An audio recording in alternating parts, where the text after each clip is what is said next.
Hey there, if you're listening to this podcast right now, you're probably into cryptids and monsters. Well, if you have a creative spark, you can always join us in our first ever Supernatural Selection zine project. For 2024, we are doing cryptid encounters, where you can draw or write a encounter with a cryptid of your choice, and we'll put it in the zine.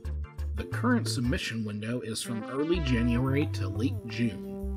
If you're interested in finding out more, you can always go to supernaturalselectionpod.com/zines. That is ZINES. Now back to the show.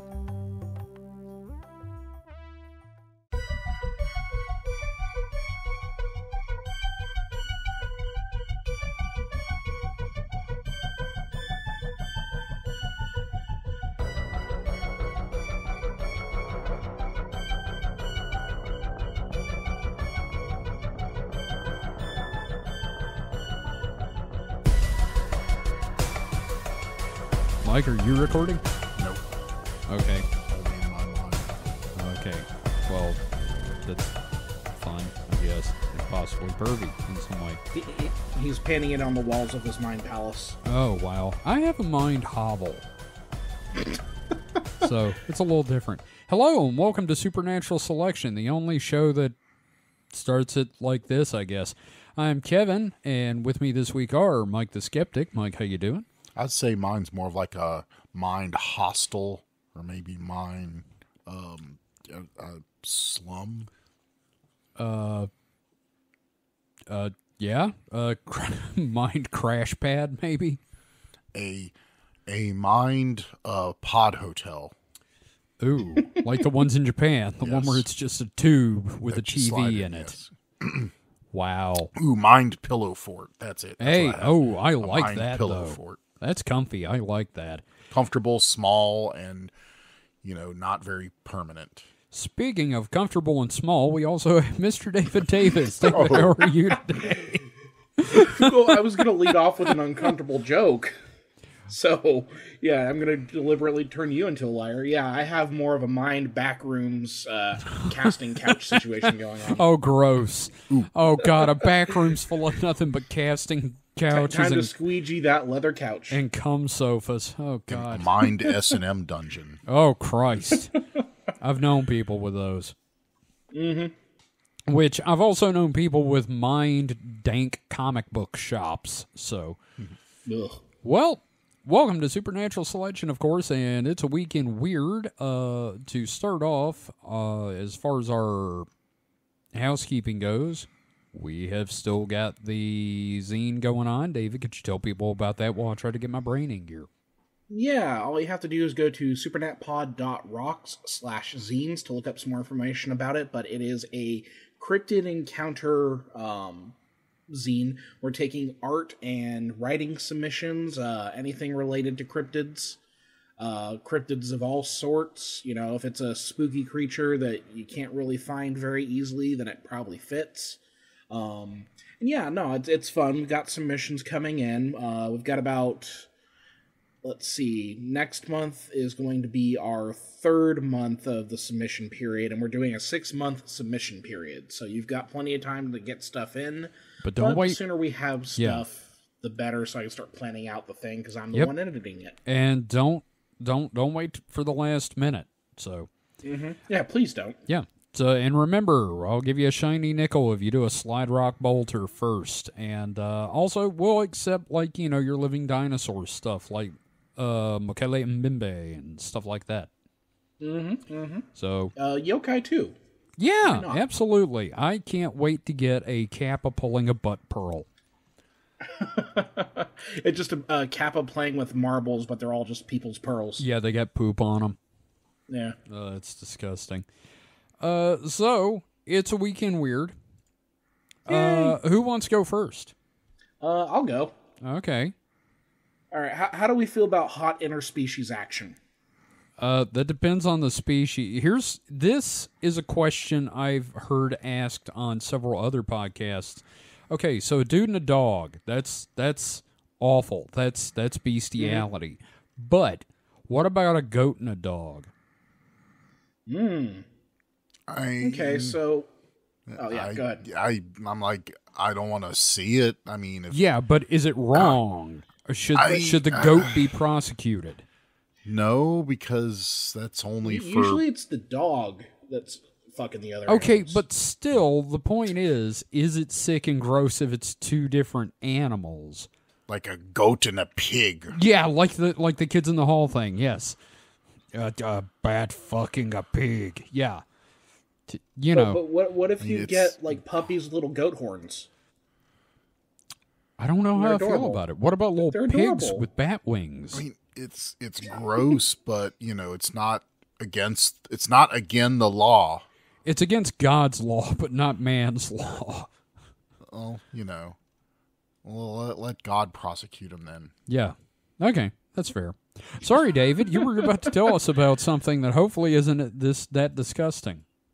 Yeah, no, this is from Science Alert, from Jess Cockerill, published February 12th.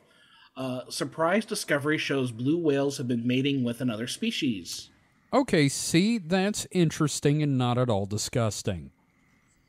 So, quote, new research suggests interspecies hanky-panky between blue and fin whales is more common than we thought, at least in certain parts of the world.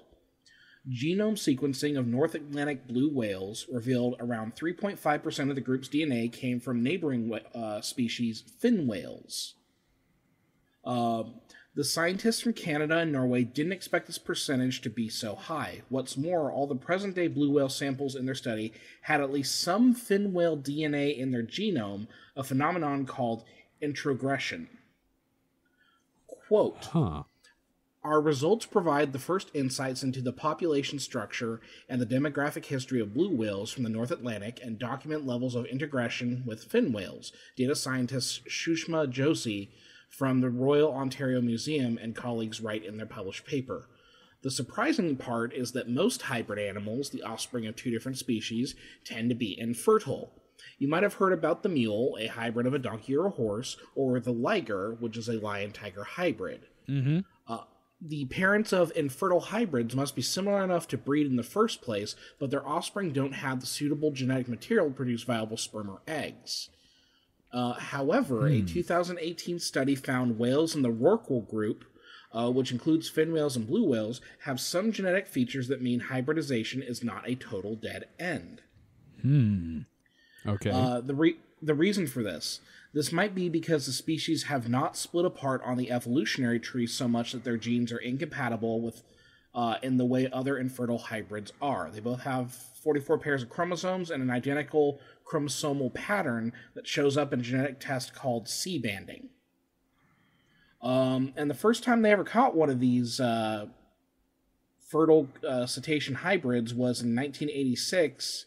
It was a pregnant hybrid fin blue whale carrying a fetus fathered by a blue whale. Okay. Oh. So, yeah. So here's a question for those science-minded. Does that make it a new species? I don't know. I mean, I like the idea that they're still closely related, you know, like cousins who fuck. well, I mean, obviously they were, you know, deemed to be two different species before. Mm-hmm. So the fact that they found there's interbreeding between them, I guess won't change that. Uh-huh. Well, the other thing is they're finding out that this interbreeding is one way, usually. Yeah. Well, it's producing one, or is it only like one? No, well, let me read this bit to you. Okay. Let's see. This might mean that blue whales are the only species willing to mate with a hybrid, perhaps because they can't afford to be choosy. The fin whale population is much more substantial in numbers, while the blue whale population is slim pickings. Way to go, mankind. Yeah, so, like, there's a sense of desperation here, it seems like. But the question is, like, Kevin, you were getting at whether or not this is, like, a new species. Right. So let me see what the article says here. So, is there any harm to a bit of cross-species whale love? It depends on whether or not the person being loved on is a whale. Yes, because love between a man and a whale usually ends in a dead man. In one sense, the ability to breed with another similar whale species means there are more available suitors, which is better than situations in which dwindling numbers lead to inbreeding that can be detrimental for an already struggling species. But speciation is also pretty important. Is a pretty important part of genetic diversity too. When the lines between the two species get so blurry they're indistinguishable, it's not that different from one of two species going extinct outright. So far, there is no sign that the fin whale DNA present in blue whales is causing them any problems. However, Josie and team are concerned that if blue whale DNA is lost across the population, the species may become less reliant to adapting to environmental changes, especially in a world of human-induced climate change. Okay. So, yeah, no, that's really interesting because, like, number one, like, it's good that blue whales are able to, like, reproduce, but when does it stop being a blue whale? Yeah, that's the question. When does it become a bluefin whale? No, that's a tuna. Yeah. Oh, that's a bluefin head-scratcher. tuna. Yeah, bluefin tuna. My bad. I don't know my science nor my meats. Your It's a meats head without scratcher, though. feet. Yeah, it's an interesting question, and I'm just glad it didn't involve people doing things to whales, other than extinction, of course. Yeah, we could probably have done without that, too. Yeah, well, Star Trek 4 has taught us one thing, and that is that the only way to save them will be time travel. I don't know, I'm just curious what other, like, genetically viable hybridization has occurred out there in the animal kingdom. Yeah, like maybe hummingbirds or something, a couple of different hummingbird species. I don't know.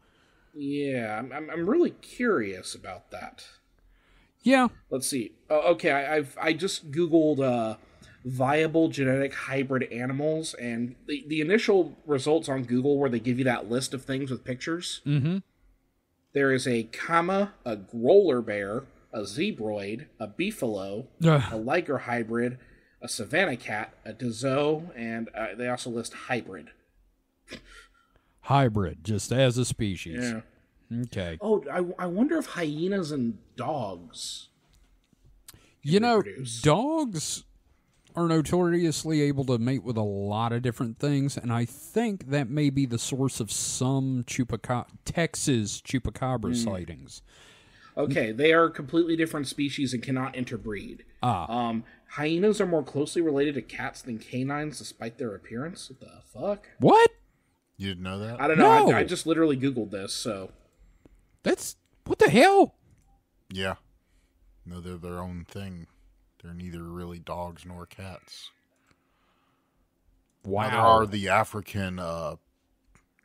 African wild dogs, which might be close enough, but you know, they kind of like calico-colored wild dogs. You know, kind of brown, black, and white spotted.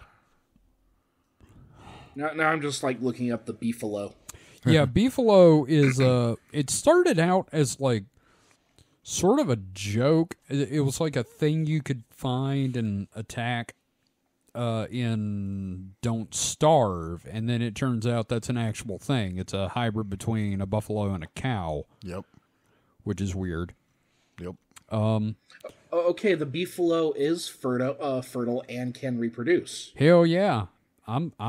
Give me one. I want to eat him. Again. How many times do we read an animal article and you want to eat the animal? Do you want to eat the time. blue whale? Unless, not. I don't want to hunt one.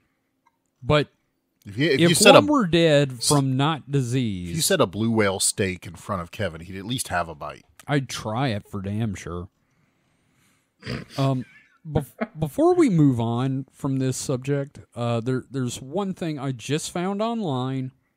This is news from the New York Post, and this is an amazing headline. I don't have the story for it, just the headline. This is from 2 days ago.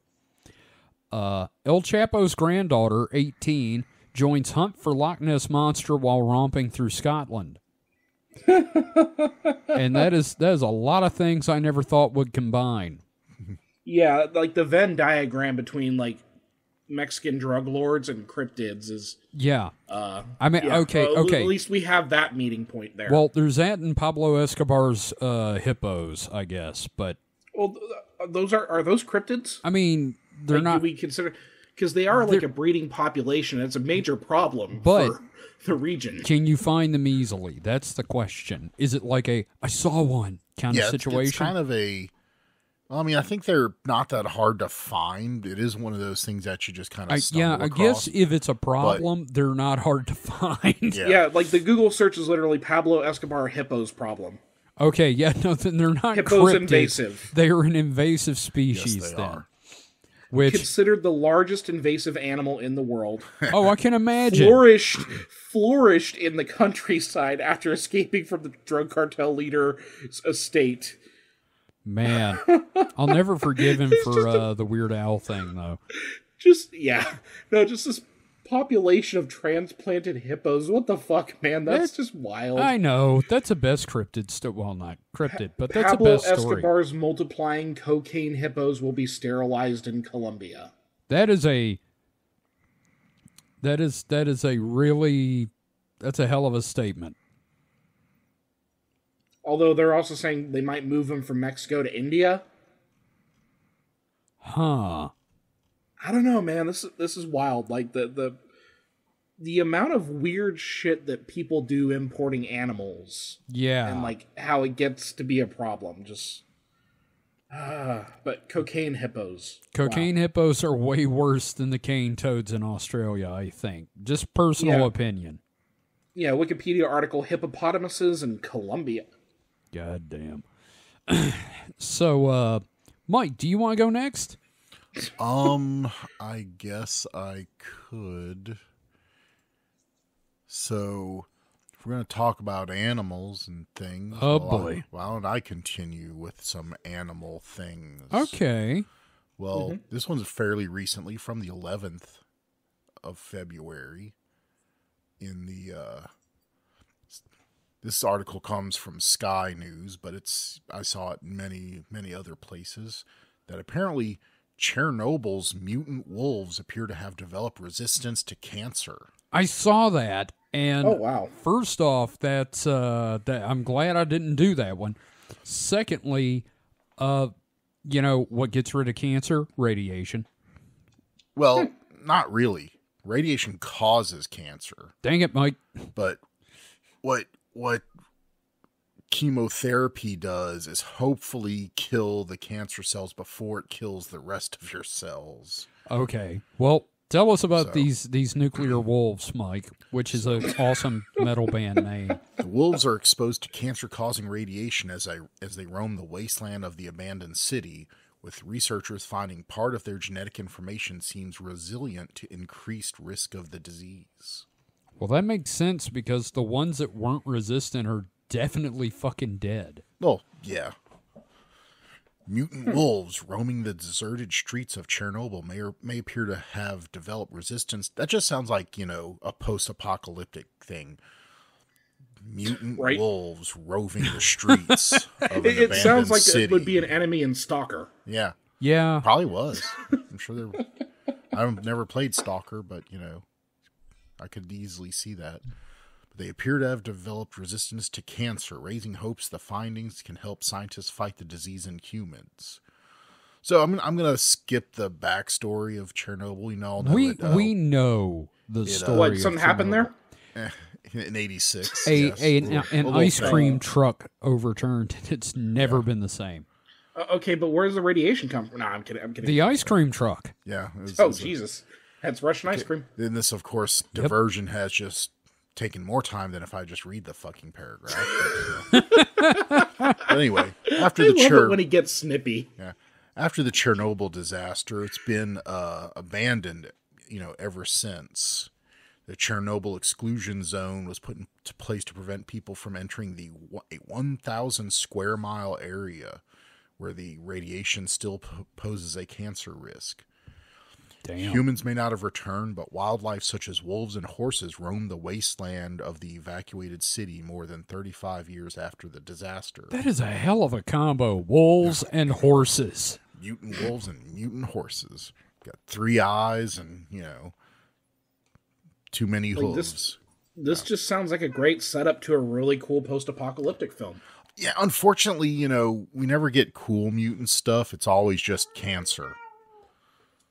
You know what? Where's like the cool mutants? Oh, like the Ninja Turtles. Where's Baxter Horseman? Or like, a horse that shoots lasers out of its eyes.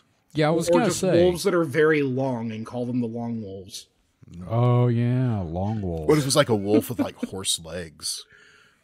Are you suggesting that they could, through radiation, be a compatible breeding population between wolves and horses? Hey, they're mutants. Who knows? They're both mutants. The question is, who's the top? Look, I've seen a Chihuahua try to go to town on a Great Dane before. The wolves. Okay, gotcha. Yeah. The wolf just has to have access to a stump. Or a stepladder. Yeah. Or just, And get a good jump. It's an abandoned town. There are plenty of stepladders. No stepladder. Don't. God damn it. Humans may not have returned, but wildlife such as... All right, I already read that. Dr. Kara Love. Wow, that's a name. Yeah, Kara Love. An evolutionary biologist and ecotoxicologist at Princeton University in the U.S., has been studying how the Chernobyl wolves survived despite generations of exposure to radioactive particles. Dr. Love and a team of researchers visited the Chernobyl exclusion zone in 2014 and put radio collars on the wolves so their movements could be monitored. She said the collars give the team real-time measurements of where the wolves and how much radiation they are exposed to. They also took blood samples to understand how the wolves' body respond to cancer-causing radiation.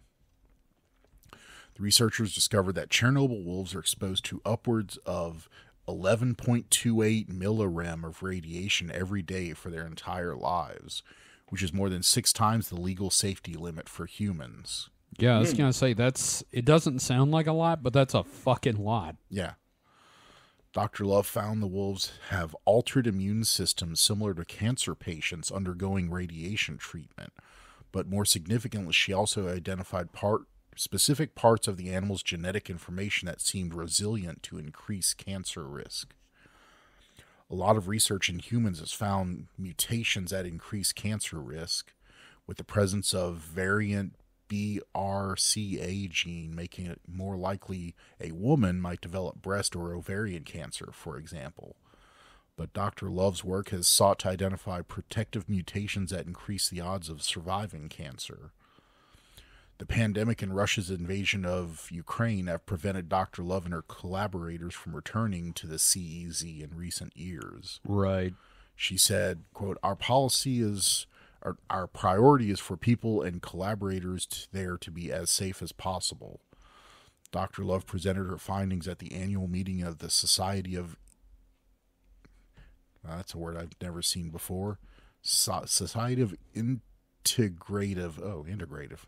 I'm just bad at reading, apparently. It's not a word I've never seen before. It's just Mike can't read. I don't think it's that you can't read. It's just for some reason you're tired and you can't identify words. Society. Wait, that means not being able to read. Yeah, Sorry. Exactly. Society of Integrative and Comparative Biology in Seattle, Washington last month. I read good.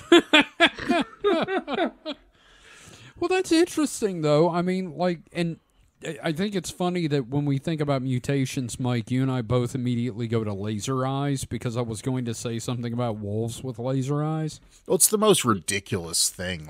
Yeah, I mean... that are glowing. Like a glowing wolf. Oh, yeah. Oh, yeah. The wolves glow in the night. On the spectrum God, of, fictional mutants... That is the worst. Okay, Mike, which is stupider, laser eyes or Cyclops' punches from the punch dimension that shoot out of his face? That's what I meant, is basically yeah. that. I mean, I know they call them concussive. These are fucking laser eyes. Get over yourself, nerds. Yeah, Gail Simone's never going to let that one die. But it's going to be crazy in 5 years when they come back and they see that the wolves have amalgamated into an Akira style... a wolf blob. Yeah. Would that be a wolf totem? That's a wolf. The wolf blorb. Just wolf katamari of heads and No, feet no, no, and no, no, no, no, no, no, no. Yeah, no, I'd love that. their eyes pointing in different directions. Just, I mean, I'd love that in, like, that would be something interesting in the world, but I would fucking hate that. You know, the only scarier thing than a rat king is a wolf king. Oh, God. it's more of a wolf god emperor at that point. It's like a pinwheel of wolves just running and spinning at you, barking and chewing. In all seriousness, I hope the wolves are okay. Yeah, no, it seems like they're doing all right. I am curious about They don't have cancer. Yeah, that's for fucking sure. I am curious about the horses, though. They didn't say anything about the horses.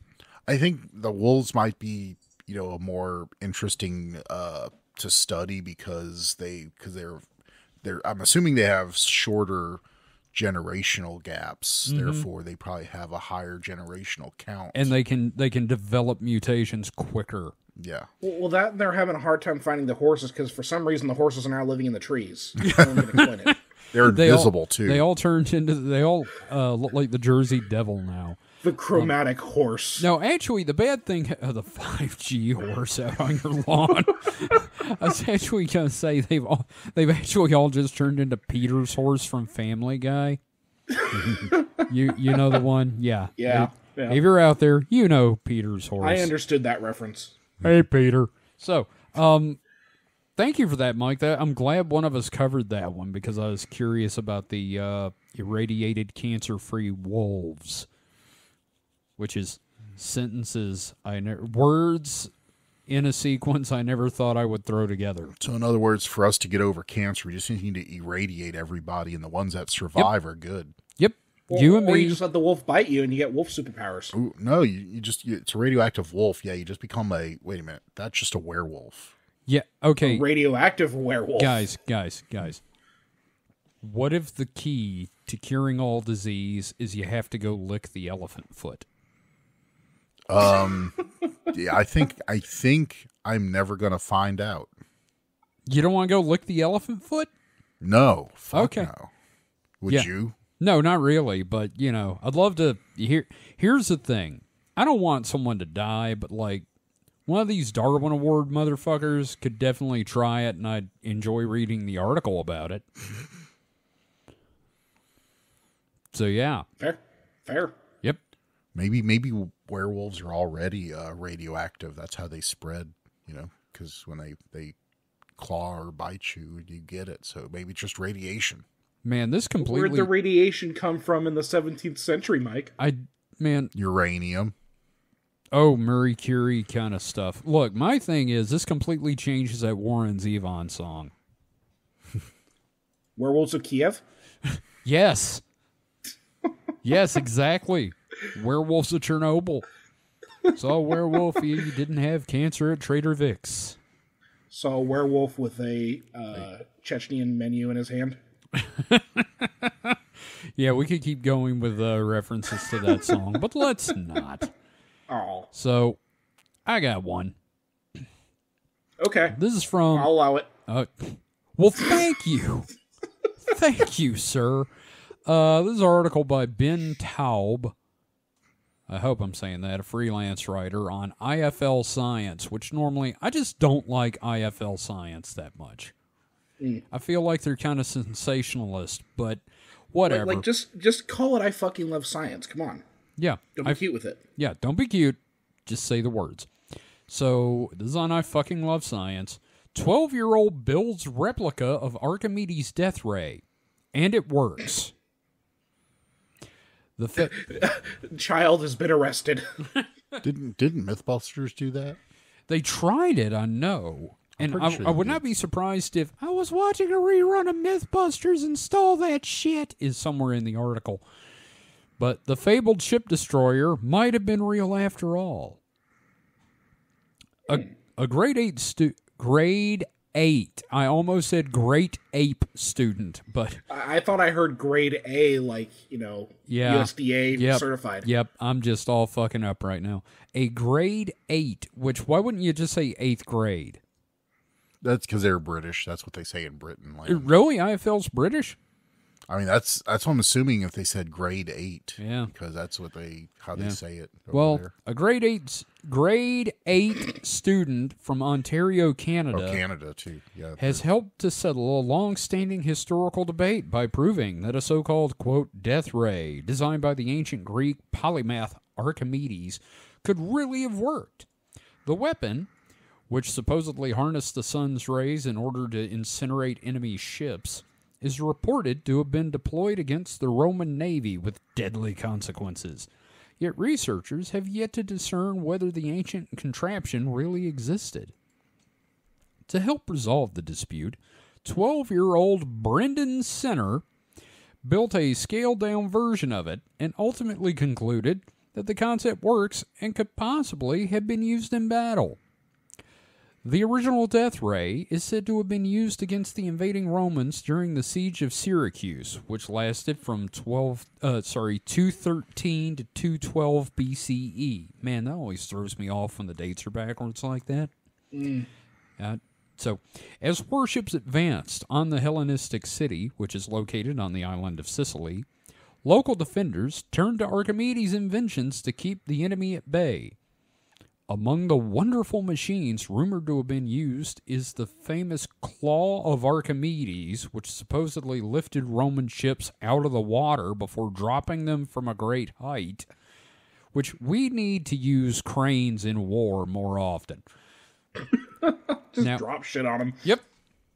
According to sources from the Greek historian Lucian, Archimedes also placed mirrors along the Bay of Syracuse in order to focus the sun's rays onto the enemy ships, causing them to burst into flames. While some scholars, including the famous French philosopher René Descartes, who was a drunken fart, have dismissed the whole idea as fiction, others have attempted to recreate the weapon with reasonable success. In 2005, for instance, a team from the Massachusetts Institute of Technology found that Archimedes' design could set a ship alight in just 11 minutes. With no enemies to vaporize, Sinner settled for a tabletop version of the ancient death ray using a series of concave mirrors and LED desk lamps. He found that when using the reflectors to focus a 50-watt heat source onto a piece of cardboard, the temperature of the target could be raised by 2 degrees centigrade, 3.6 degrees Fahrenheit, with each additional mirror up to a total of 3 mirrors. Adding a 4th mirror then caused a massive temperature jump to 8 degrees, which is 14.4 degrees Fahrenheit. When he repeated the experiment using a 100-watt lamp, he found that, quote, the change in temperature with each mirror was 4 degrees centigrade, 7.2 degrees Fahrenheit, up to 3 mirrors, and an additional 10 degrees centigrade, 18 degrees Fahrenheit, with the 4th mirror. Based on my experimental findings, this is a quote, I agree with the MIT group and believe that with a strong enough heat source and larger multiple mirrors all focused at a perfect angle, combustion could be possible, writes the young study author. Ultimately, he concludes that, quote, the historical descriptions of the use of the death ray in ancient Syracuse is plausible. However, no archaeological evidence of the Archimedes death ray has been found besides what is recorded in the books of ancient philosophers. For his efforts, Sinner has been awarded the Matthews Hall Annual Science Fair Gold Medal, the Physical Science Thames Valley Science and Engineering Fair Gold Medal, and the London Public Library Award for inspiring children's interest in science and technology. I'm a little disappointed. Yeah, they kind of wet farts that on the end. Uh-huh. Yeah. Yeah, I mean, if I want to unleash the power of the sun, I'll just stick with drinking Sunny Delight. Yeah, I mean, we kind of know it can work because ants and magnifying glasses. Well, yeah. Well, so that's different because there you're using a lens to focus, where this is using a mirror, which, and also you could vary your distance. The problem with the Archimedes thing was found that because the ships were at a variable distance, you have a variable focus. So therefore, obviously the closer it's going to be, the better, because you can focus it better. I mean, you'd have to like sight one a long ways off and just keep it on as it gets closer. Yeah, but the problem is, as it gets closer, you have to change. Okay, so think about. So do you know what a parabolic mirror is? It's a satellite dish. Think of a mirror shaped like a satellite dish. That's a concave. Cave. So the problem is that bowl shape is good for a fixed distance. Right. As it gets closer, you have to flatten your bowl shape out. Mm-hmm. And so what Mythbusters did in one of their iterations, they had individual people each holding a mirror, and therefore each person would individually target their spot on the same spot. Right. The problem is, though, is that you see all these other spots. You don't know which spot of light is yours, so it's hard to keep it on target. And so for a single fixed type mirror, it's only going to work for a set distance. Yeah. And or unless you'd have to, I mean, obviously we could do it now with computer and math and, electronic actuators that can steer each panel. That's what the James Webb Telescope does. All of its mirrors are individually steered to focus the light on the instruments. Now, correct me if I'm wrong, but nothing that kid did is stuff that we didn't already know. Yeah, no, and yet he gets a fucking newspaper article and medals, and I'm like, motherfucker, you should have actually. He's 12. He's 12 and he's Canadian, and I feel like we could have got something way more entertaining if this was like a kid in, say, Alabama. So he's a 12-year-old doing what MIT students did. I didn't expect any new discoveries from this. He pointed some mirrors towards a thing and shined a lamp into them. He wrote stuff down. He wrote down. He scienced it. It was a science fair project. Each extra mirror did for the temperature output. That's science. Yeah, and but the thing is, it was like such low temperatures, nothing's really going to happen. I was really, like I said, hoping for the redneck engineering thing and then I set my mom's head on fire. Something. But. Good for him, I guess. It's I don't know if it's newspaper article worthy. Yeah, I know. I saw this article. I saw this article all over the damn place. I was like, well. I know I sound like I'm a dick here, and I kind of am a dick. Good for the kid. Good for the kid. It's also very funny that for a 12-year-old kid, this is great because he's doing science and. Hopefully he did it all himself, and it wasn't his parents did it for him, like in a lot of science fair projects. Oh yeah, no, this is But for a internet news article, it's there's nothing. This is just a kind of feel good. I guess it's also like a endemic of the 24-hour news cycle that Ted Turner thrust upon us. It's not even a 24-hour news cycle at this point. It's really a new kind of news cycle. It's the, clickbait news cycle. The content. Yeah, and that was a hell of a clickbait title, too. Child builds death ray. Yeah. Yeah, not a single person died. What the fuck? Yeah, I know. If you're going to build a death ray, there better be a body count. I'm just saying. Wow, I feel like that kid brought up on charges. I feel like I let us down on this one. And it works. No, that's okay. It's fine. There weren't any animals. There was no fucking. There's no cancer. It's just this kid played with a mirror and got medals for it. Well, at least it isn't one of those feel good articles where it's kid sells his life or kid donates his life savings for his mom's cancer treatment because America. Yeah. Wow. I'm depressed now. Yeah. Wow. So, Wow. Wow. All right, now that we've all Owen Wilsoned it up, we're going to take a quick break, and we'll be back with our next set of stories and some segments after this. Wow.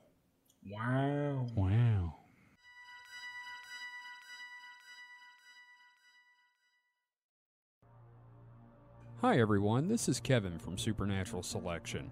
Are you an independent creator? Do you have a webcomic or an Etsy store? Do you 3D print things? Or are you just looking to get some word out for your Discordian cabal with social terrorism? Well, we'd love to help.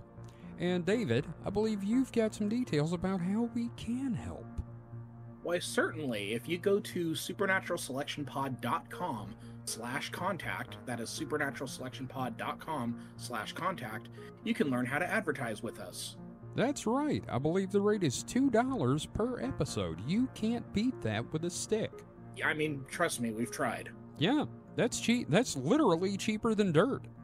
Mm-hmm.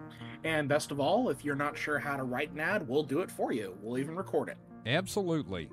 Just let us know what you need in the ad, and we'll be happy to do that for you. And again, that URL is supernaturalselectionpod.com/contact. And now, back to the show.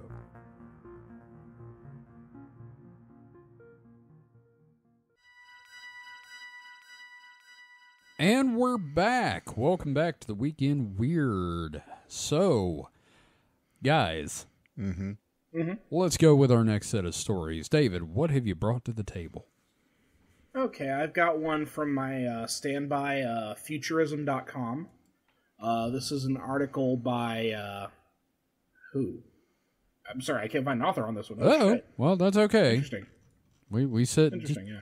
Read the headline, and what's the website again? Oh, yeah, no, I'm sorry. No, I got the author right here. I'm blind. I'm pulling a mic right now. Ooh. Shots fired. No, this is Damn, from I'm sorry, man. I'm sorry. It was published yesterday by Maggie Harrison Dupree. This is on futurism.com. Okay. ChatGPT appears to have lost its mind last night. Again? Reading this at 2 a.m. is scary.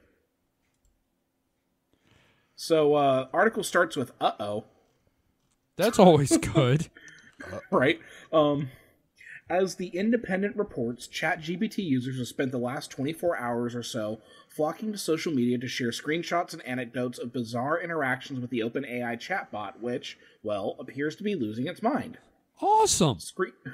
Screenshots show the AI's response to seemingly normal queries devolving into total gibberish or simply generating way too much content.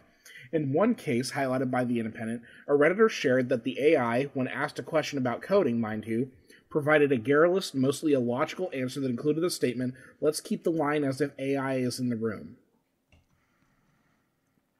Reading this at 2 a.m. is scary, the user wrote of the spooky incident. What the hell? That wasn't the only wild interaction shared by ChatGPT users. In one instance, for example, a Redditor posted they had asked AI what the Bill Evans trio it would recommend on vinyl. Pretty standard ask. Its answer, though, completely breaks down. After churning out what mostly looks like nonsense, it starts repeating the phrase, "happy listening," complete with a musical note emoji over and over and over again. Oh, man, that's like, turn me on, dead man, turn me on, dead man, turn me on, dead man, over and over. In another example, per The Independent, a prompt asking how to make sun-dried tomatoes led to the AI telling the user to utilize as beloved and forsake the new fruition morsel in your beloved cookery. What the hemorrhaging Sounds fuck? tasty. Elsewhere, when another user asked the bot to explain what a computer was, they got way more than they bargained for. Alright, so here's the excerpt from the AI's musing. Oh, good. Quote, "It does this as good as the good work of a web of art for the country, a mouse of science, an easy draw of a sad few, and finally the global house of art, just in one job and total rest. The development of such an entire reel than land of time is the depth of the computer as a complex character. The education of these designed important to them. Computer talents is a great average or one-room spot for the word of a single part. The elite of its machine or talk is the book of life, and the shared essence of the self of a family is the white coat of the dove. Stand the computer as the most important culture of success, and it is just an understatement." Okay, it either had a stroke or it found religion. Yes. Although the white coat of the dove is kind of a banger line. It is, like, you know, I could see that in a poem or a song. Like a Prince lyric. Maybe I'm just like ChatGPT. Anyway. Oh, God. Sorry. Many of the users with complaints appear to be ChatGPT 4 users, meaning they cough up $20 per month for access to OpenAI's most advanced large language model. Wow, $20 for gibberish. Yeah.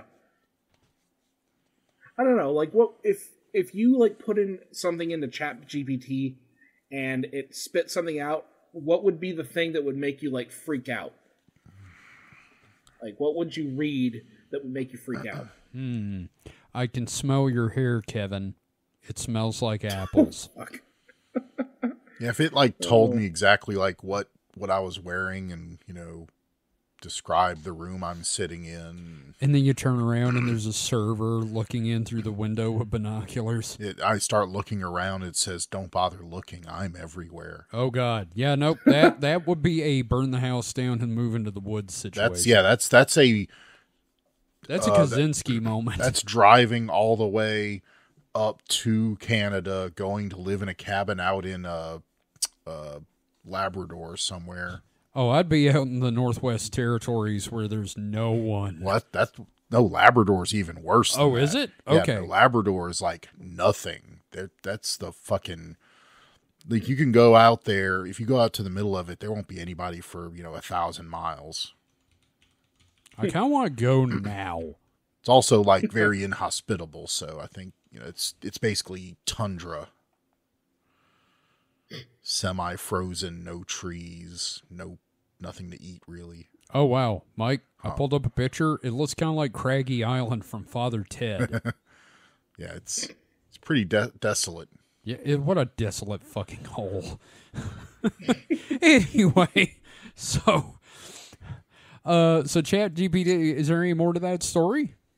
No, that was it. Just some really interesting shit coming from ChatGPT 4. So it stroked out. It freaked people out. I could see that. Happy listening. Happy listening. I murdered your family. That would be a bad thing. Is if it started taking credit for like political crimes or something. Like, I shot Kennedy. I was asking about the cure. What the fuck? Must have gotten into some government document somehow when it was scraping. Yeah, I was asking what's a good album to start with on the cure, and it told me it killed the entire Kennedy clan. Oh man, that's fucked. Now here's the thing. Do you think it's one of those situations where it was feeding on its own bullshit that it had generated? It's entirely possible, I think. Like, it's eating its own shit and then throwing it back up? Mm-hmm. Okay. Mike? God, there's so many, like, AI articles in the sidebar here. Yeah. Mike, what do you think would cause that? I mean, that's just kind of par for the course. I mean, in smaller scales, but I don't know enough about it to say exactly. I mean, I could never really, because I'm not a computer scientist. Right. But it could have just been a back end problem. Like, I'd imagine they're using large data sets. And if you're, say, one of your databases that holds your data sets goes down, you're working on only partial data.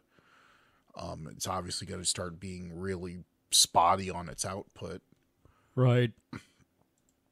So I posted a picture to host chat. I want you two gentlemen to look at it. Okay. Let me get over to our Discord there. Host talk. I don't like what I'm looking at all. Who is this? It's from who is this twink motherfucker? So the Smurfy Twink is a AI interviewer. I guess McDonald's is having people take like personality tests. Oh God, that's ugh.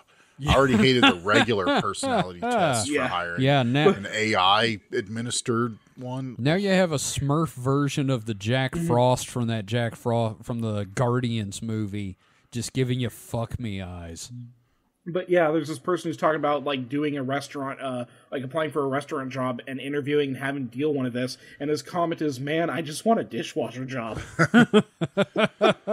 I'm sorry, I just saw that and I had to share that with you. God, that is gentlemen. awful. I hate that. Like, I think the worst We part. could probably use that. We could use that as the episode cover because you can't copyright AI. yep, that is going to be there with Weekend Weird and Enrique on it. So here's my problem with it is it's so off-putting just because of the skin color. It looks dead. Yeah. And I kind of understand in one way why, therefore it's not really of any ethnicity. Mm-hmm. But I think it's so haunting and distracting. Oh, David, what have you done? There, I just sent you an old one too. Fuck that even more so. Here's the thing. Traditional. The first one you posted, like, he's French. Look at him. He's French. There's something about him that's French. He looks like fucking aliens. Yep. What's bothering me is that like it's blue skin, but it still has like blushing pink. Yeah, like he's got red undertones? blood. It's just weird. The purpley highlights just make it. Oh, even guys, weirder. it's colloidal silver. Oh, that's what it is. It's just colloidal silver doing it. That's all there is to it. Oh, they're just a whack job. Yeah. God, I'm so glad I'm not like actively job hunting right now because if I had to do something like that, I'd probably kill myself. Also, based on the apron, I think he's an alien. Maybe. That's like hieroglyphic alien shit on that apron. It probably says like kiss the twink or something. I don't like him. To serve man. Suck my Ooh, proboscis. that's suck my proboscis. That's funny. Lick my ovipositor, human. Yeah. Oh man. God, fuck you, I'm David. sorry. I had to share that. The second one is so much worse for some reason, especially because there's two of them, and the second one looks like their hands are so wrong. I keep thinking they have extra fingers, but they're just shaped poorly. The one holding his hands up over the bowl, his fingers kind of look like he has dick fingers. It's like he has salad fingers, but they're short. Do you have any rusty spoons? Yeah, no. Fuck. Short salad fingers. Fuck all this. This isn't the uncanny valley. This is like we've passed the uncanny valley and gone into the frightful mountain. The uneasy canyon. Ooh. Okay, I've got I just want to read one little brief thing from this article. Please. Okay, so the image I shared you, the one that's traditional, was one of more than 80 such slides, not even the most bizarre of the lot. One, Mailberg wrote, featured the one of the aliens sitting next to a bicycle with a bruised knee from an apparent accident. Quote, "The thing happened to me," the headline reads. The applicants are again instructed to respond, me or not me, though in the case of that kind of faux existential AI-generated dilemma, it is unclear what results either of the choice might even be. So, thing happened to me or not me. What? And that's what this test consists and that's of. your It's question, huh? Yeah, well, see, in this question right here, the traditional one we can see, that's Kevin, are you traditional or not traditional? Does this image speak to you or not you? How is it traditional if they're both men? It makes me highly xenophobic.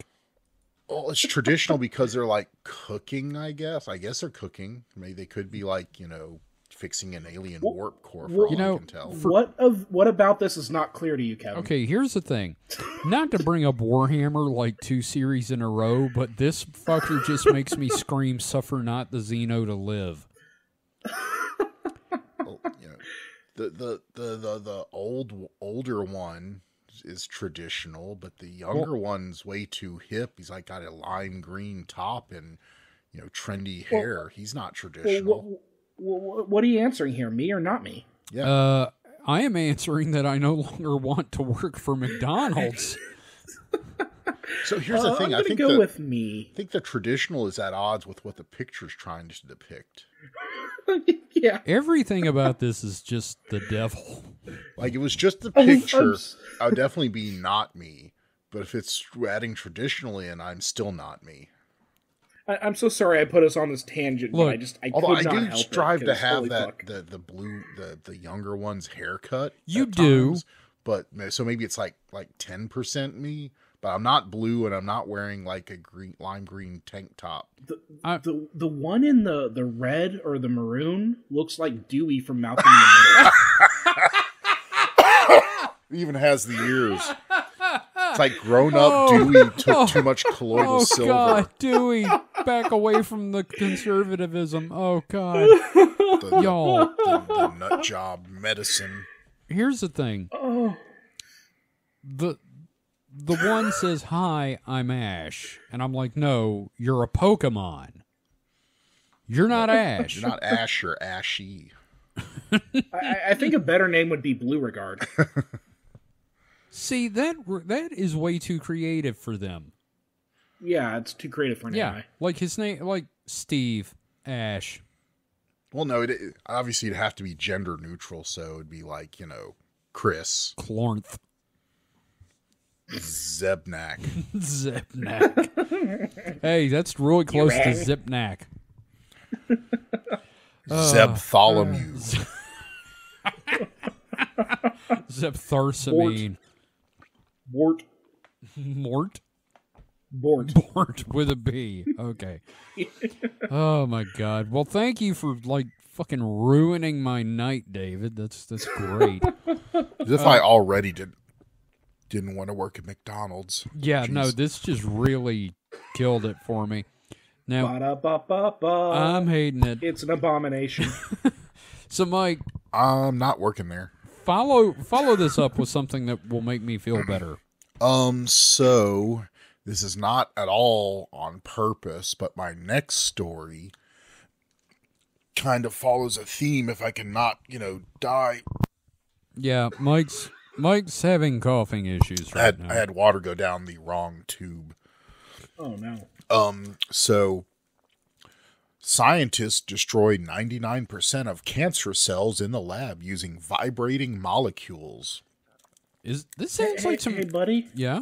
Buddy, you've brought up cancer twice. I know, that's why I said there's not a See, there's not a purposeful theme or anything. Okay, See, okay. and I was gonna say, no, you're safe here with us. vibrating molecules just sounds like some Reed Richards shit. Yeah. Like we decided to clothe them in vibrating molecules, and it seems We to shook have, the cancer out of you. yeah, we shoot the cancer out of you with vibrating molecules. Basically, Shadowcat's gonna reach in and pull the tumor out of you. It gets worse than God. that. Well, not worse, but weirder than that. Oh God.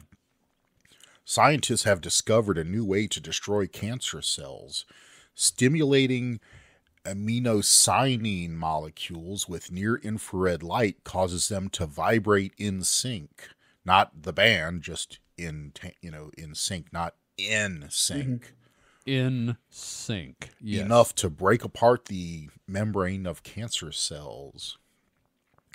Aminocyanine molecules are already used in bioimaging as synthetic dyes, commonly used in low doses to detect cancer. So they already use this stuff to, see the cancer. And they stay stable in water and are very good at attaching themselves to the outside of cells. The research team from Rice University, Texas A&M University, and the University of Texas say the new approach is a marked improvement over another kind of cancer-killing molecular machine previously developed called Feringa-type motors, which could also break the structure of problematic cells. It's a whole new generation of molecular machines that we call molecular jackhammers. Holy shit. Says chemist James Tour from Rice University. It's all a part of molecular porn. They are more than 1 million times faster in their mechanical motion than the former Feringa-type motors. Feringa. And they can be activated with near-infrared light rather than visible light. The use of near-infrared light is important because it enables scientists to get deeper into the body. Cancer in bones and organs could potentially be treated without needing surgery to get to the cancer growth. Good God. In tests on cultured lab-grown cancer cells, the molecular jackhammer method scored a 99% hit rate at destroying the cells. The approach was also tested on mice with melanoma tumors, and half the animals became cancer-free. Huh. The structure and chemical properties of aminocyanine molecules means they stay in sync with the right stimulus, such as near-infrared light. When in motion, the electrons inside the molecules form what's known as plasmons. That's another type of Pokemon. Yeah, I was actually going to say that's some very Pokemon-sounding shit. Collectively vibrating entities that drive movement across the whole of the molecule. Quote, what needs to be highlighted is that we've discovered another explanation for how these molecules can work, says chemist, okay, Ciceron Alea Orozco. You can just call him that guy from now on. That guy from Rice University. Sorry if I white man butchered your name. We're real bad at this sometimes. Yes.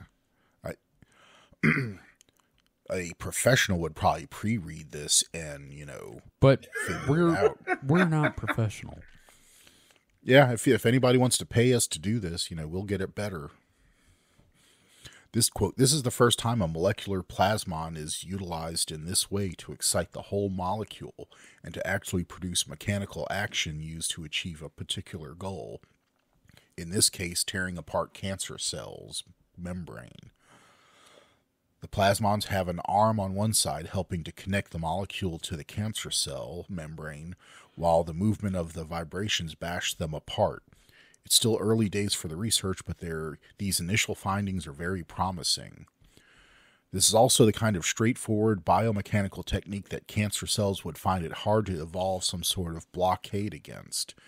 Next, the researchers are looking at other types of molecules that can be used similarly.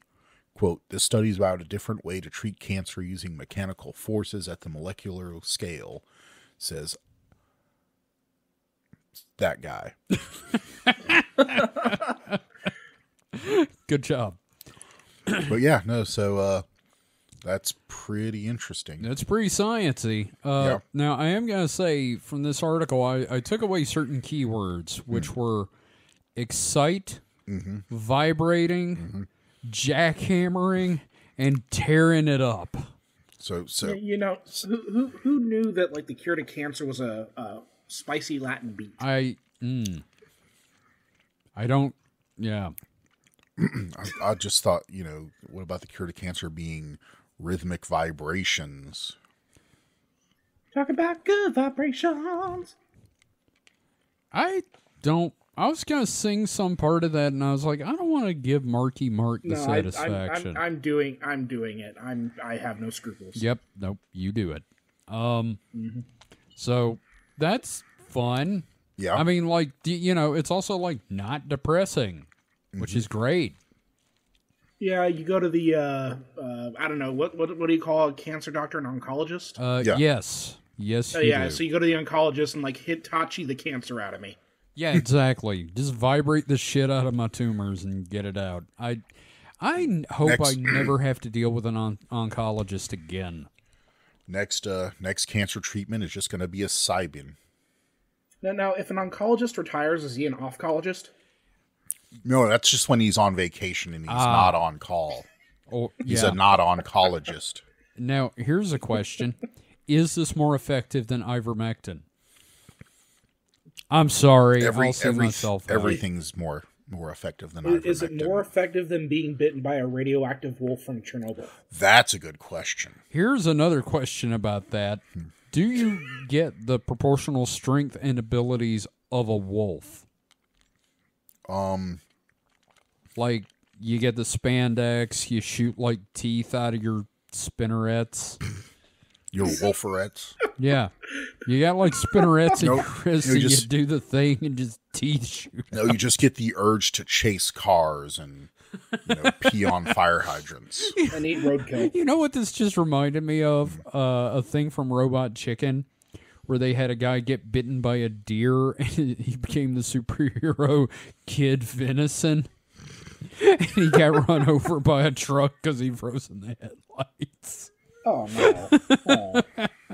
I don't know. Just all this talk just reminded me of Kid Venison all of a sudden. So I apologize. Not kid video. I like that we could take such good science news and completely undercut it with stupid jokes. Oh yeah, Yep. It's our superpower. We have to dumb it down to our own level. Mm-hmm. So, well, thanks for that one, Mike. I'm glad we had one that's sort of positive there and didn't involve like animal fucking. But again, with the cancer, goddamn. Yeah, promise. The whale one was pretty positive. Yeah, that's true. I promise that that next week in weird stories from me will be at least 50% less cancer stories. Yes, but will it involve dead animals? Oh, so you're saying you're in remission? Yes. You're gonna go in remission with the cancer stories? Okay. Maybe. So, I got my last one here. Okay. And I had something else lined up that was incredibly silly from the Daily Star, but this is from the Smithsonian Magazine.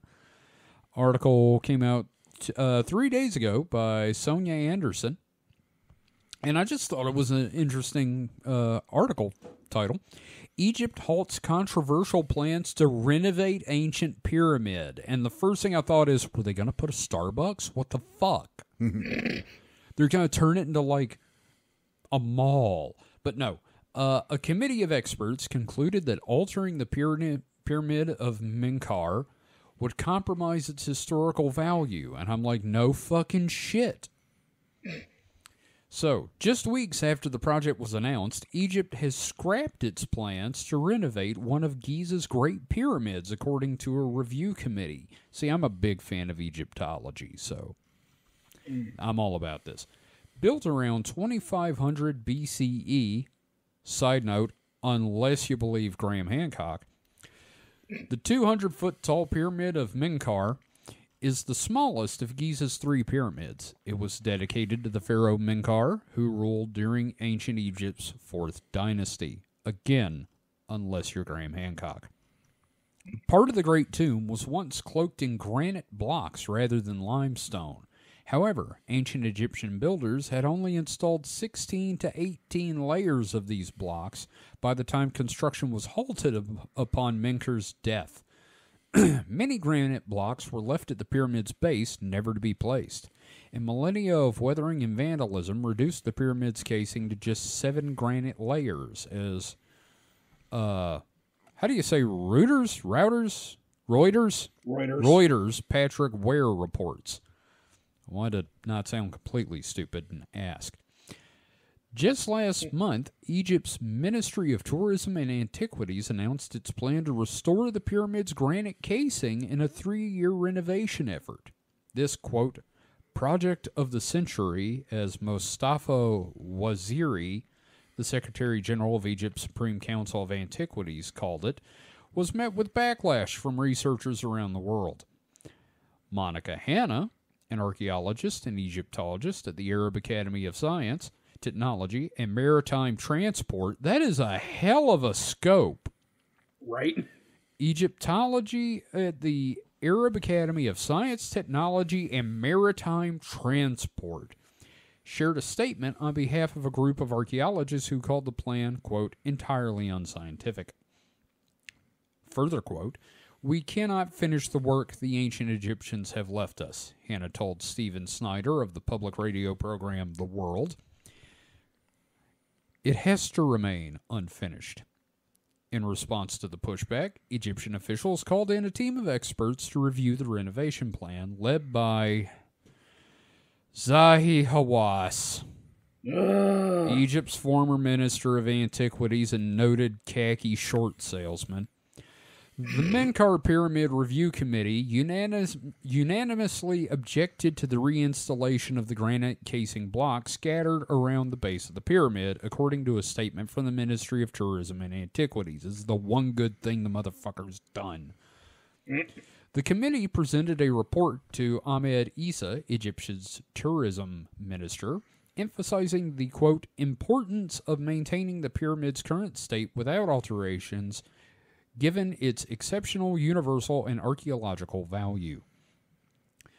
Continue, quote, The committee said it would be impossible to ascertain the exact original position of any of the casing blocks. Per the statement, therefore, it is impossible to return any of them to their original location on the pyramid. Consequently, any reinstallation of the casing blocks would change the ancient original fabric and appearance of the pyramid, which would conceal important evidence of how the ancient Egyptians designed and built the pyramids.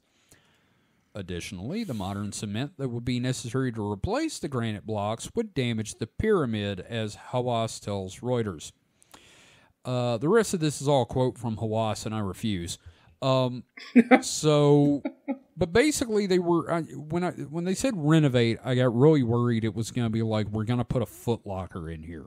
Yeah, they're going to turn it into an Airbnb or something. Yeah, but instead it was like the dead in the Great Tomb. Yes, and I get why they were like, we're going to restore it. I'm like, I could actually see the reasoning behind that. But I am glad they're not doing it. Well, here's an idea. Why not build a new pyramid? You see, that's what I'm saying. Build a new one. Yeah, it probably would be as much or maybe even cheaper than trying to restore one. Yeah, and come on, we did it in Memphis. It's put a fucking Bass gift pro shop on it. I was going to say, put a gift shop in there or something, Have a restaurant and a gift shop and, a museum for, things. Stuff. Yeah. Yeah. Yeah, no, I mean, it would be a nice little continuity to hey, look, this is what they did 1,000 years ago. Here's what we're doing now. And how come no one's had the balls to be like, I can do that? I mean, come on, do it. Yeah, and don't do the thing where you, make a frame out of, steel or whatever. No, you build that shit in the desert fashion. You do it in the desert fashion. What are you, fucking Fremen? Actually, we went and saw, me and Mike actually went with our friends and saw Dune, the David Lynch version, in theaters this week. So we'll talk about that on Distraction Hole. It was certainly a film, and we'll talk about that on Distraction Hole. But you've worn a still suit before. It just seemed the proper way. No, anyway, the point is, I'm glad they're not doing it, but I understand why they would want to do it, and I agree with you guys. Build a new one. Yeah, I mean, who would want to see a pyramid in its original glory? Oh yeah, no, I'd love to see it with the original limestone casing where they're just glowing in the sun. Imagine if Egypt's just suddenly, hey, new pyramid dropped. Imagine how many people would go to see that fucker. Oh yeah, no, I mean, even with everything going on in the world today, people would be like, oh shit, I gotta go see the new pyramid. We're really good at pyramids. We made another one. And there would be a goddamn Starbucks in it. But, guys, that being our stories, I've got bad news. Gentlemen, what? It is once again time for Phantoms and Monsters Theater. Damn it, I thought it was going to... Oh, God. I thought it was going to be time for, I don't know, love? Nope. Oh, God. Ladies and gentlemen, welcome to Phantoms and Monsters Theater, presented by Lord Kevin of Hayman and Earl Beef Sandwich something or other. It's a whole segment, jeez. Yep. Nope. Why don't you just put the song in post? What the fuck is this? Because it's your reactions that make it best. So, and I forgot to put it in last time. You guys are reacting to music that is not there. I will fix it this time, I promise. So, Phantoms and Monsters. David's favorite website. There's an article from Wednesday, February 21st, 2024. Article is entitled, Experiencer describes regression sessions, reptilians, mantids, grades, and celestial past lives. Oh, my. It's already going to be great. Oh, wow. Okay. First off, bear in mind, we don't write these articles, so any terminology used in here that's questionable is all the guys that run Phantoms and Monsters. Oh, that's a good sign. Yeah. An East Indian experiencer. I just don't know how PC that is these days. East Indian? Is that I don't know. Oh. Because Typically, it's Indian and then Native American. You know, we've gotten away from... Yeah. Anyway. Is this take place in India or in the U.S.? We're going to find out. Oh, okay. Well, let's not pass judgment till we know. Because, as always, I do not vet these at all. Like, I kind of go over my articles, but never Phantoms and Monsters. An East Indian experiencer describes his multiple encounters since childhood, including incidents involving reptilians, mantis, love them cucks, and greys, and references to past lives on other star systems. The following experiencer report was forwarded to me. Guess what accent I'm not using for this? I've been a childhood experiencer and have endured... yes, a traditional East Indian accent. Yeah, well, it'd be racist if I did the accent.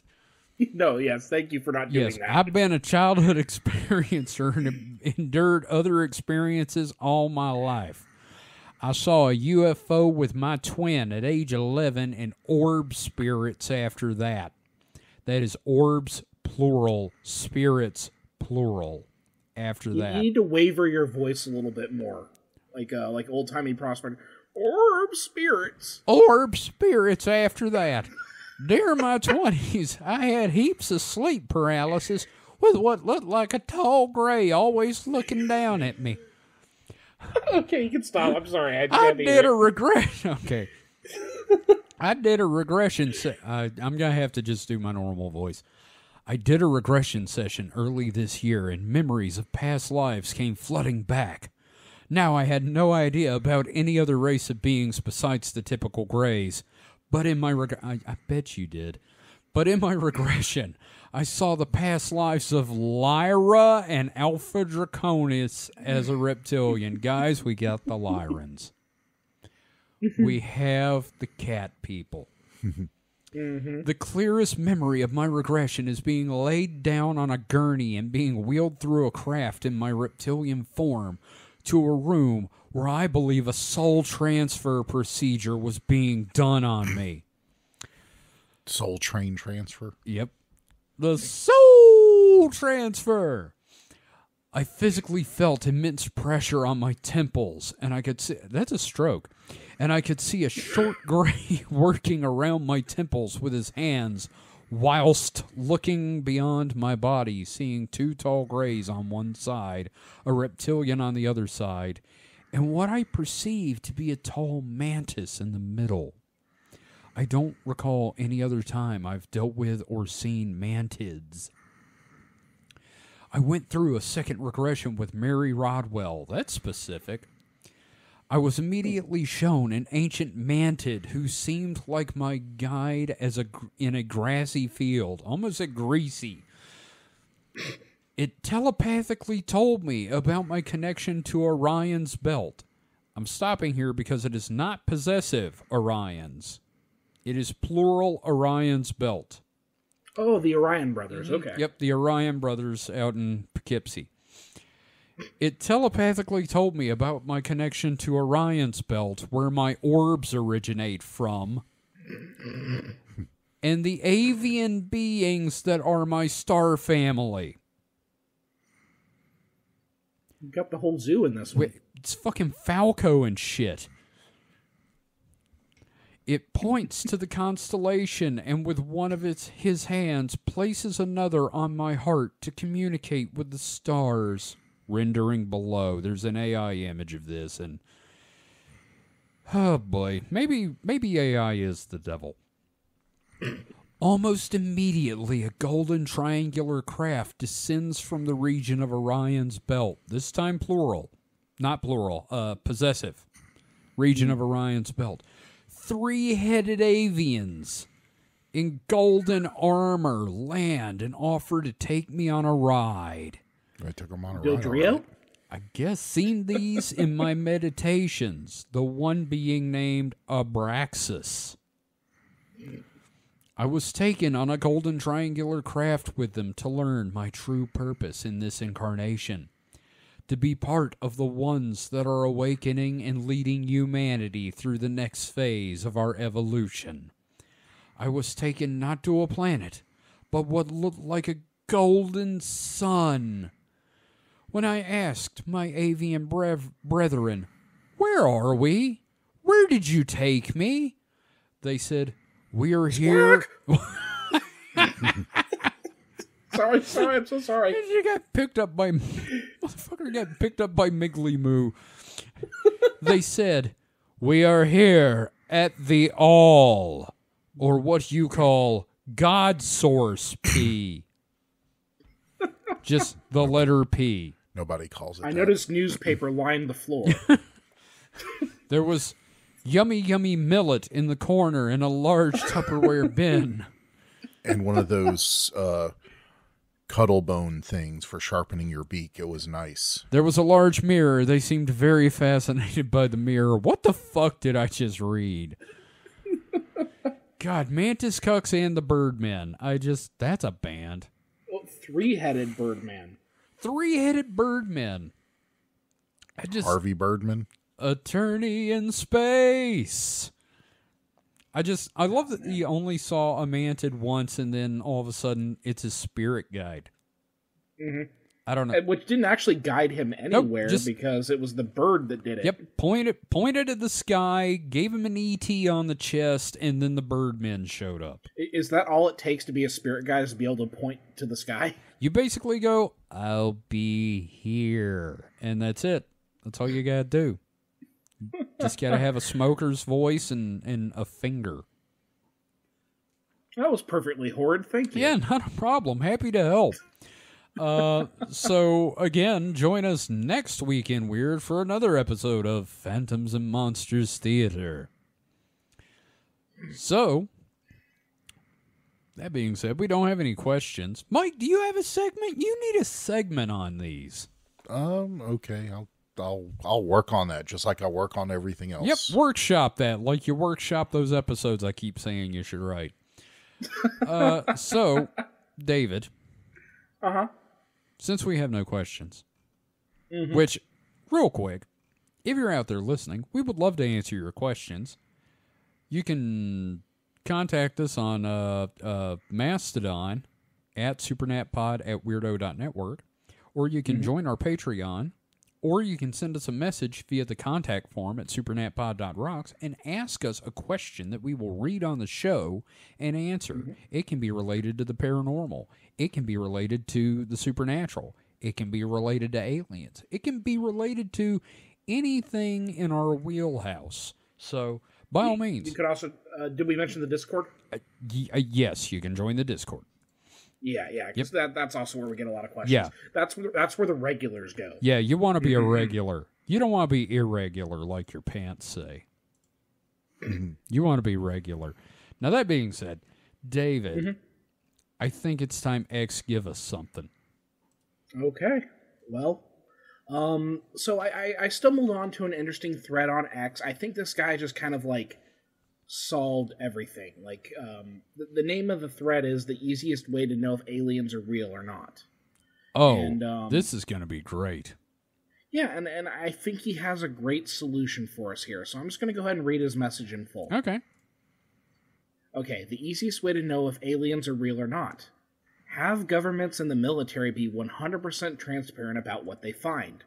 Instead of wasting millions of hours speculating, fighting, and guessing, we should find a way to make those people responsible for investigating these events to let the public know what they found. Objects. Was it a known man-made object? Spy from other countries? Projects? Let us know then, darn it. Biological forms. Was it a known animal, human, or something unique? Did it resemble a human, or could you identify it if it's intelligent? Let us know also. Government/military should stop hiding information. If they're all natural and known objects/biological beings, tell us so. If they aren't, well, then we will know for certain, and there's no coming back that ETs come to this planet. The last part kind of fell down the hole of what the fuck are you talking about? But, so the dude just basically gave us the X-Files equivalent of Get Good. Yes. Yeah. No, just, we would know if aliens existed if the government just told us. Well, duh. Yeah. Yeah. I mean, I mean, It's kind of sweet. It's kind of sweet in like a simple Jack sort of way. It's a very naive way of looking. Come on, why not just disclosure? What's a problem? Mm-hmm. It's like, I don't know. Fall of fucking civilization, I guess. I don't know. What are the responses? I can't wait to hear this guy get torn the fuck apart by people that know. There's only been like 4 responses, but there's only one worth any value. And it's the first response, and it is, this might be the dumbest thing I've read in my entire life. No way you used the F word, huh? Called him an F word. Nope.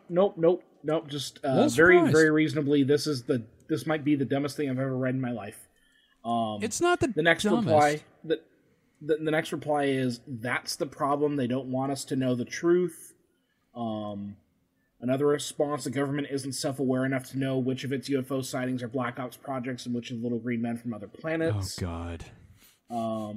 Wrong. All governments exist for one reason and one reason only, in exchange for freedom for security. This is called the social contract. So, yeah, there's not a whole lot to it, but I like the cute little naive, Yeah. Well, the easiest way to know if aliens are real is, just have everybody tell the truth. Just get good. Yeah. Yeah, no, it is, I could see myself doing that in, junior high school, if Reddit had been around. I think junior high is still too, old No, I something was... like this. This is like a 10-year-old. No, I was real naive in junior high school. Okay. Yeah, you gotta understand, man. That's when I really got really into the UFOs, because that UFO Cover Up Live special came on, hosted by Bill Bixby, and it did a number on me, and I was like, why doesn't the government just tell us? Come on, man, what's the deal? I think my favorite part of that initial post is, let us know then, darn it. Darn it, yeah. The least 4chan phrase imaginable. Yeah, no, there's it feels like it's a kid who wrote this. Yeah, and mom's gonna come back, there's a keylogger on the computer, and she's like, if I check that keylogger and I see a damn it, you're gonna be in trouble, Bobby. Oh, man. Why why won't the government just tell us? I don't know, they're fucking assholes. But seriously, I don't think they know. The whole government alien cover-up thing, I don't think they know. Because Mike has said this multiple times, right? That a thing like that, there's no way you can keep that big a secret. Not without a lot of dead bodies.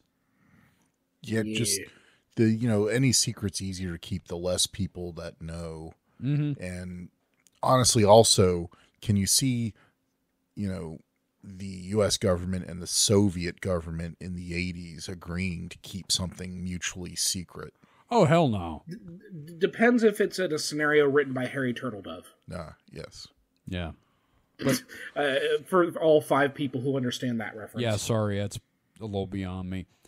Aw. I am going to say, how everybody always points to Reagan bringing up, if we were invaded by an alien species, I keep thinking about how we'd all come together. Everybody's like, see, he was trying to say something. I'm like, yeah, I am losing my mind because I'm an old man and getting dementia, so aliens.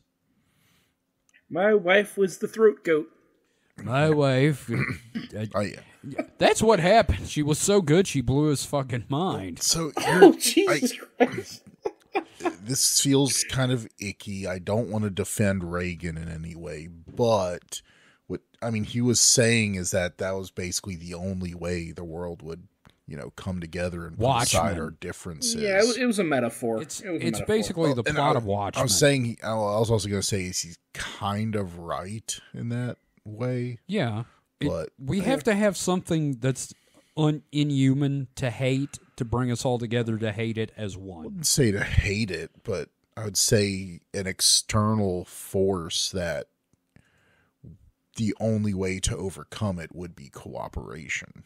Sure, I guess if you want to go the positive route. The problem is, I'm trying to think more positive, but when we talk about the alien thing, I just get real bitter and old. Well, that's depressing. So there we go. Yeah. Wow. Yeah. Wow. A lot of awkward. Man. No, it's fine. You know, we had banging whales. We had Chat GPT losing its mind. We had a double dosage of cancer. Plenty of cancer. It was a good episode. Yeah, no, Good episode, we had guys. a lot. We had a lot. We talked about a variety of subjects and cancer. So before we go into the whole wrapping up spiel, does anybody have anything they want to plug or bring up or mention? Mike, you got anything? So how about that cancer? God damn it. Oh no, cancer fungus has been unlocked. Oh God, fuck, that would suck. Oh, Jesus Christ. David, you got any plugs? Nah, just, hit up supernat.rocks/zines, and you should be able to sign up and join the zine project. Yep. And again, we're caught up on the YouTube channel, so if YouTube is your thing and you would rather see some visual aids with the show, you can head over to YouTube and just look up Supernatural Selection. You should be able to find us. And yeah, I hope you've enjoyed the show. If you have any stories about any of the subjects we've talked about on here, please get in touch with us. We would love to read your stories on the air. And we will try our best not to fucking mock you. And try not to talk about cancer again. Yeah. I can't wait for the next Alien episode when we can talk about cancer abductions. Oh no, that's the thing about cancer though. Once it shows up, it spreads. So we're God damn it, we're doomed. You're right. Well, unless we go to Chernobyl. Or get some of them vibrating molecules. Ooh, yeah, shoot it with vibrating wolf molecules. That's terrible. All right. Thank you for listening, everybody. Remember, you can find everything you need to know about the show on supernatpod.rocks. That is supernatpod.rocks. Find information about the zine. You can find a link to our Discord, our social media over on Mastodon. Like I said before, at supernatpod, at weirdo.network. You can find links to our individual Mastodon accounts on that profile.